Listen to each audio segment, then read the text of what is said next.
On the record, I have absolutely no hesitation in condemning the atrocities that are happening in Syria, perpetrated by the Syrian government and by the Russians. However, I think it's both infantile and dangerous, the comments made by the leader of the Fianna Fáil party, to say that we don't want to condemn Russia, or to say that this has arisen from one particular source. That is to simplify matters in a most dangerous way. As a woman, I am totally outraged at the killing of people, women and children in Syria. I think every single person in this chamber is. But there is an onus on us to ask and to question and to lead.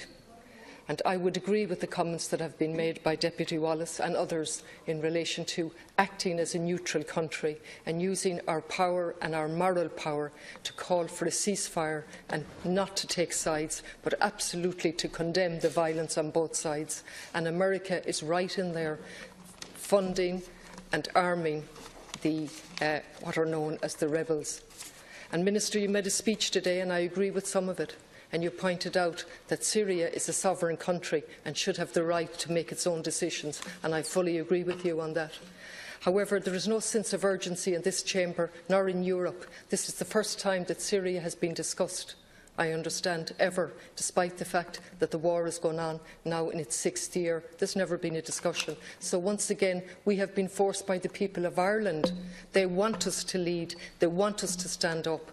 And in those emails that we have received, they say, we want a ceasefire, we want you to use all in your power to help a ceasefire, and then we want you to hold the government to account for the 4,000 refugees at a minimum that we promised to take in. And you're here today, Minister, and you haven't explained to us why we haven't taken those 4,000. You referred in general terms to hundreds of refugees being taken in.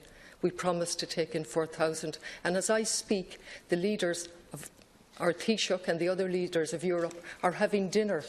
And amongst other topics in Brussels tonight, amongst other topics, they're going to discuss the slaughter in Syria from the point of view what to do about Russia, and without recognising our complicit role in Europe and America's complicit role, and particularly the role when we went into Iraq. And I was one of the 100,000 that went on the street and begged the government to listen and begged Fianna Fáil to listen, but they didn't. I'll stop there because my time is up.